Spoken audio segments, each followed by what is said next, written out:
A solitaire cache game timer that stays frozen usually means the match has stopped updating correctly, so restarting the game and refreshing the connection are the first fixes to try.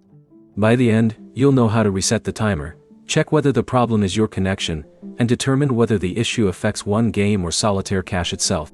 Start by leaving the current game and reopening it. If the timer is frozen on the game screen, do not keep playing while waiting for it to start again. Close Solitaire cache completely from your phone's recent apps or app switcher, then open it again and check the same game. If the timer still does not move, test your internet connection. Switch from Wi-Fi to mobile data, or switch back to Wi-Fi if you are already using mobile data. Then reopen Solitaire cache and start another available game. A timer that works after changing connections points toward a connection or synchronization problem. Next, check whether Solitaire cache has an update available. Open the App Store on iPhone or Google Play on Android. Search for Solitaire cache and install the update if the update button appears. After updating, completely close the app and open it again. You should also test another game mode. If the timer counts down normally in another game but remains frozen in one specific match, the problem may be limited to that game session, rather than your entire app installation.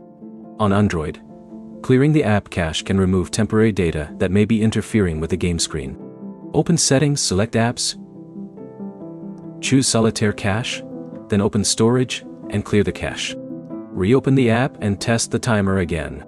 On iPhone, close Solitaire cache completely and reopen it. iOS does not provide the same individual app cache option available on many Android phones, so restarting the app is the first equivalent step. Avoid uninstalling Solitaire cache immediately. If your account contains progress, purchases, or other important information, confirm that you know the correct login details before removing the app. If the timer remains frozen across multiple games after restarting the app, changing connections, and installing available updates, the issue may be server-side or related to the specific game session. Contact Solitaire cache support and include the game or tournament details and any error message shown. The main fixes are simple. Restart Solitaire cache, refresh your connection, update the app, and test another game to see whether the timer works there. Your next step is to completely close Solitaire cache and reopen it before starting another match. If the timer starts counting down normally, the problem was likely limited to the previous session.